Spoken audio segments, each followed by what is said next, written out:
Hey guys, before I begin, just want to say I'll be streaming every Tuesday and Thursday at 7 PM GMT, so do join me to chat and have fun, and I'll be more than happy to talk about almost anything, doesn't really have to be games related. And yeah, most importantly, do remember to like and subscribe if you like my contents. Hey guys, so in this farming strategy guide, I will be going through how good is it to farm the new Elderslayers. So first of all, the Elderslayers are actually the conquerors from previously. So they have now been renamed as, okay, I wasn't sure if they are renamed, but they are now called Elderslayers, and they now have a new home. So similar to the Elder Guardians, where they share the same concept of utilizing maps from the Atlas tree.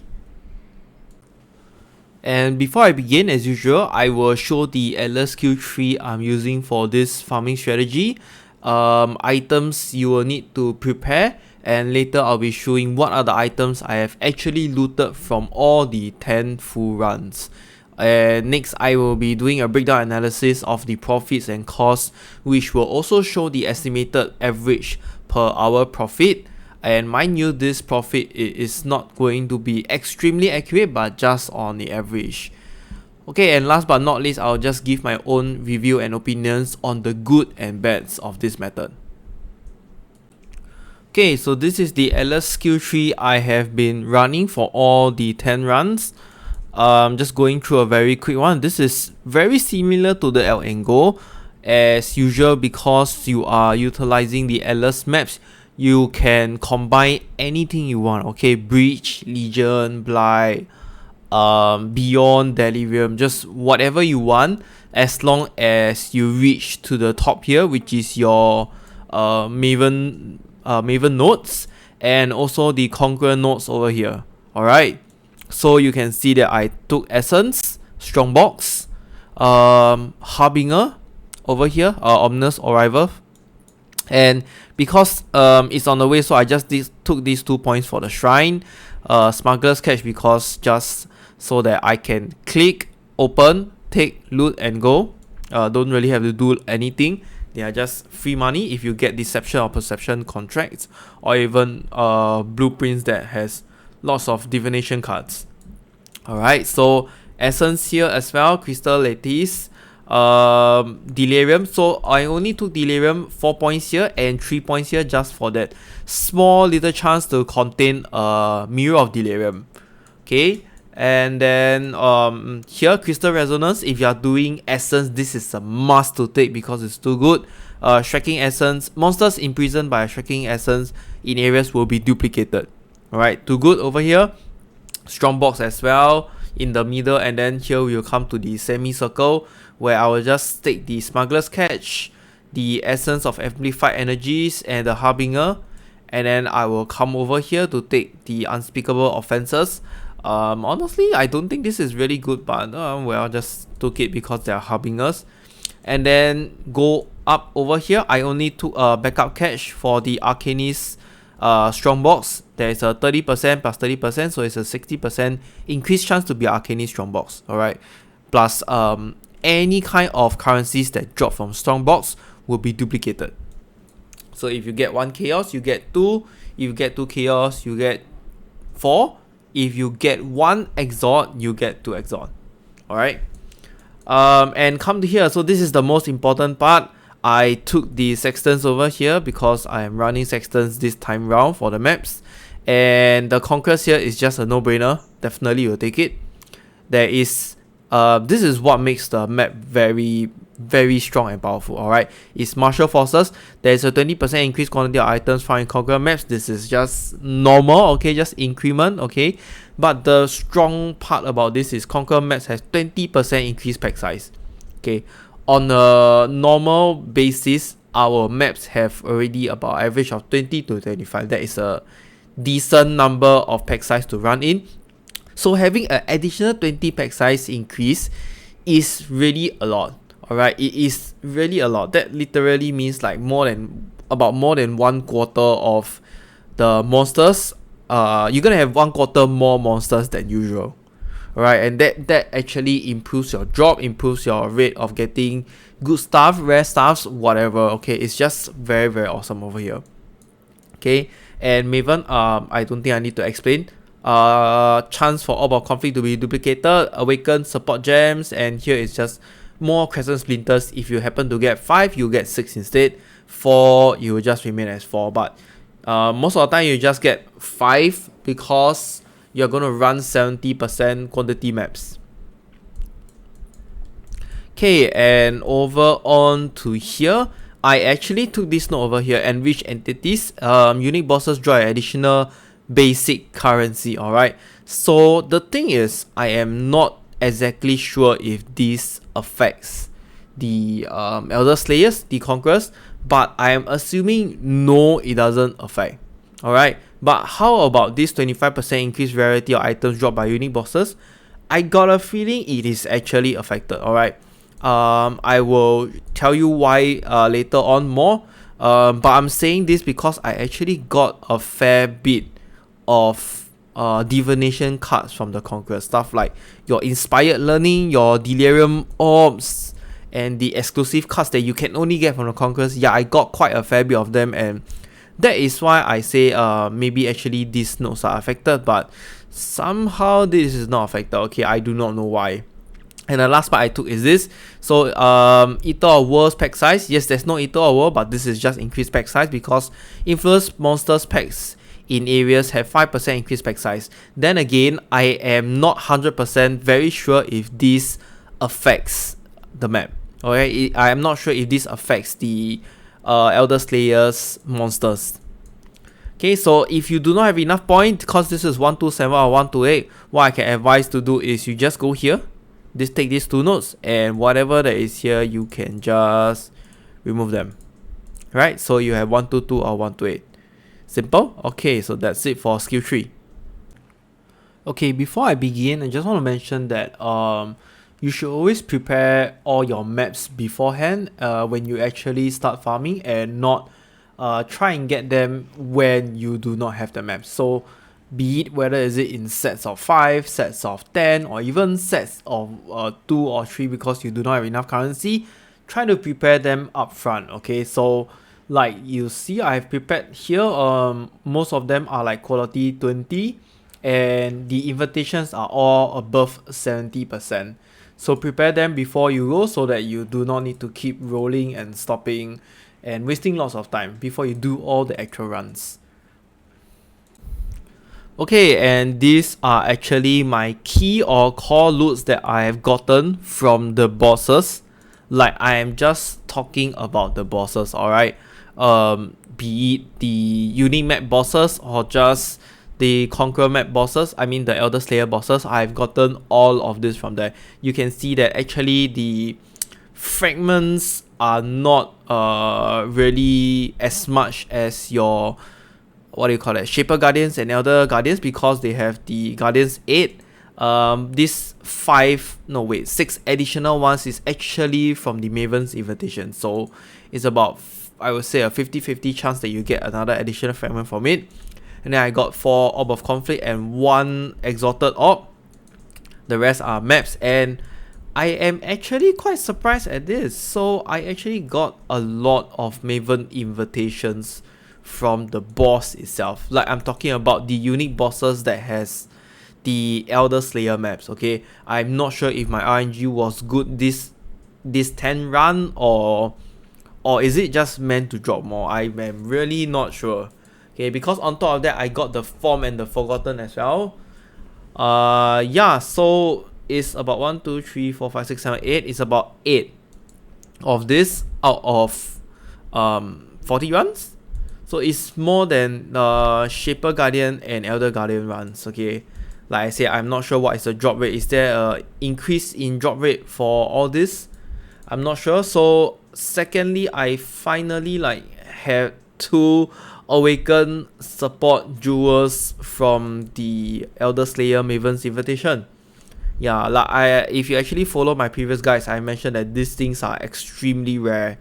I hardly even see them after doing so many, but I got to say this is also because I did the Maven's invitation, the Endless. Alright, Okay, and the cards, like I mentioned earlier, I got the Justified Ambition. I actually got 12 of it, so my hand was a little bit itchy and I went to exchange for the card, and these two are the maps that I got. No Cortex, alright, sadly no Cortex. But so yes, I actually have 12 cards of this, and then I have 3 Council of the Cats, 2 of the Strategists. So this is what actually surprised me a bit. This is actually quite rare. And I have 11, just nice 11 of this, which is the Mentophobia, your 10x Delirium Orb. I did not exchange this. I just left it here for showcase because yeah, I just want to leave it here to show how many cards I have.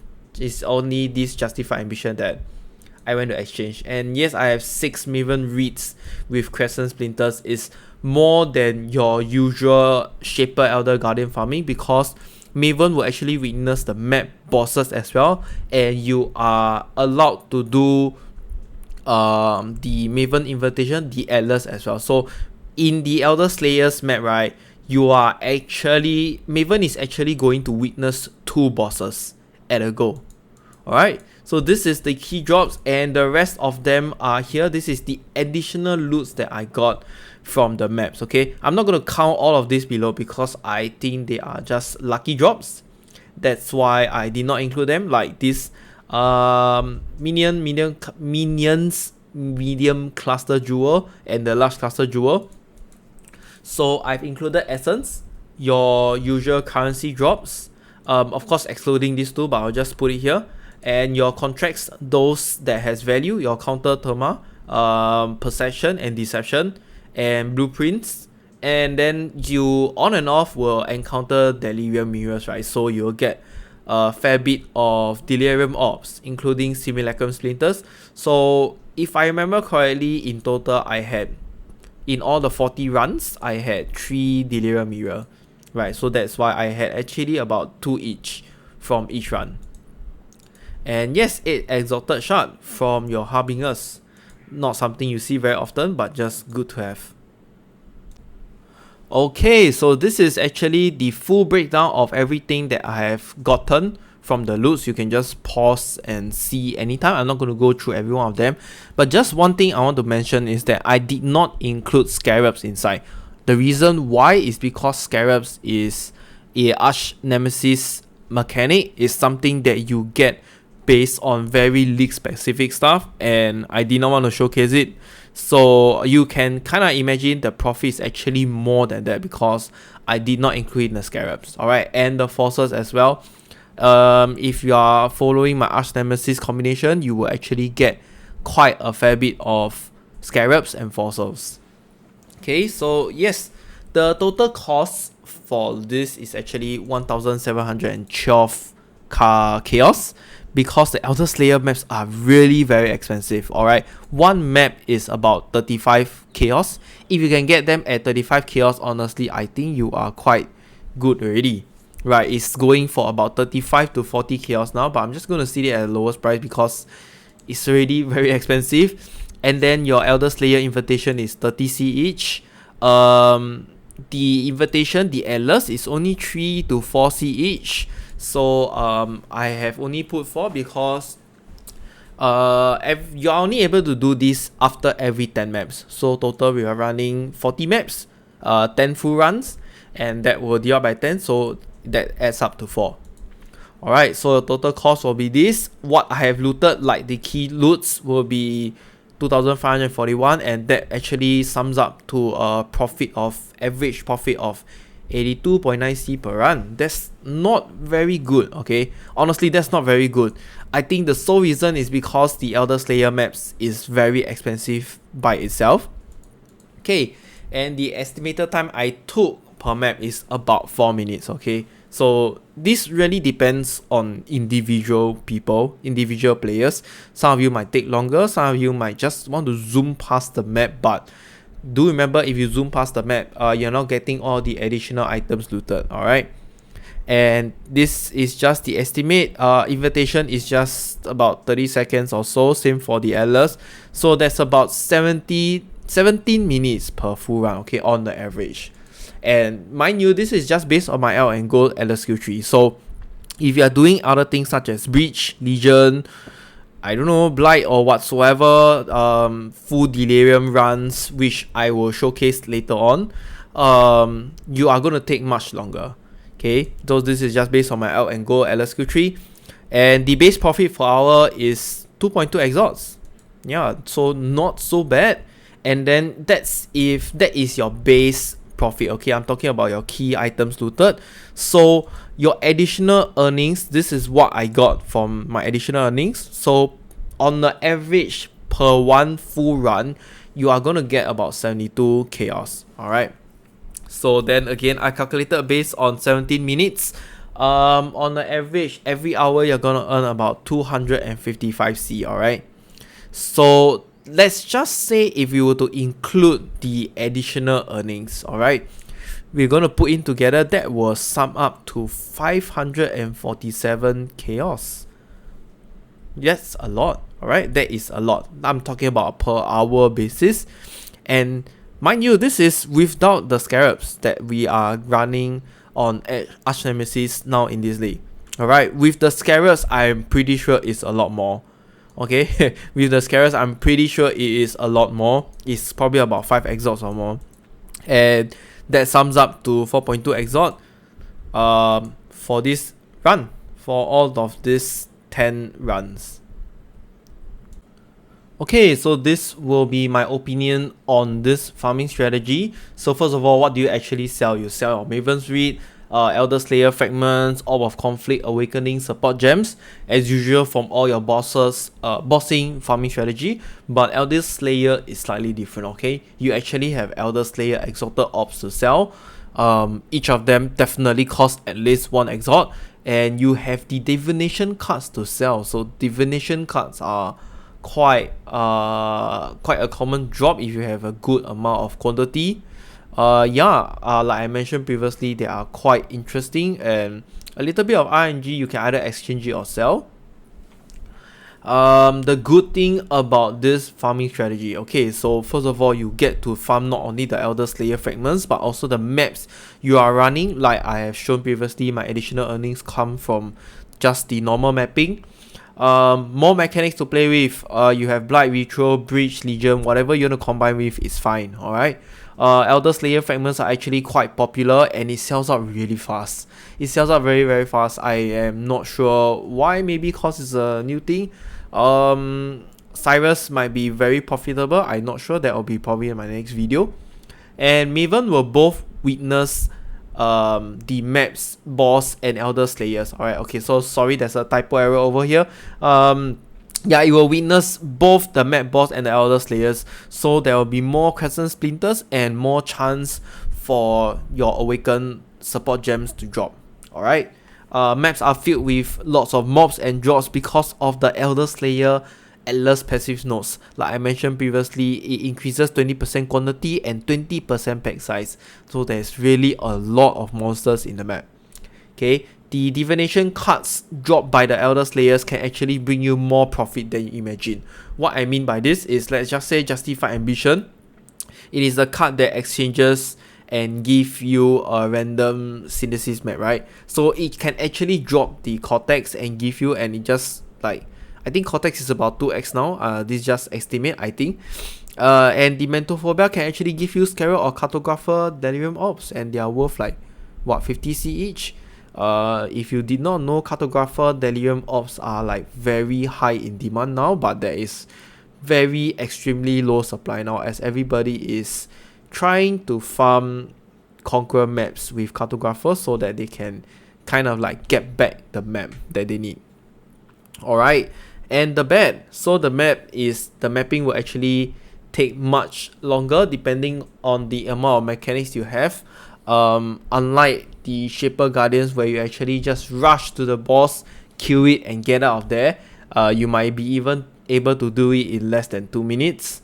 So here is probably double the time, somewhere around there. And okay, so for this, the Maven invitations are quite rare. Drop rate is not as common. Based on my loots, I would actually say I am quite lucky with it. So the thing is, my friend actually did 10 runs of it also, and he only got about 4 invitations in total, like everything. All right, only 4 invitations. So that is actually the same as my previous bossing strategies, and that is why I say I actually might have gotten a bit lucky this runs. Alright, so it's about 10% still, and depending on the maps you run, some maps can be bad because it requires you to take longer runs, but if you don't like, you can just opt of Horizon it, it's fine. And you will need to sell other stuff that is not part of your key loots, so like your additional earnings, your essences, contracts, other raw currencies, whatever. You have to sell all of these to actually gain or get real actual, like, more profits from it. All right, so this is just the snapshot of what was compiled earlier, and I will say estimate is about 4x per hour. All right, and it's just very casual mapping bossing kind of strategy. The only downside, one more additional downside, is just that the cost of getting all of these maps are really expensive. Alright, as compared to Shaper Guardians, I think Shaper Guardians has a much cheaper cost. So yeah, if you want more fun in your maps, I guess this is better. But if you want just a straightforward, boring bossing strategy, go for Shaper. Okay, so that's it for all my showcase and my analysis whatsoever. Up next will be all the videos of my gameplay. Sit back and enjoy.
Okay, if there's anything you would like to comment, feel free to write in the comment section below, or you can also hop over to my Discord channel hideout and let me know.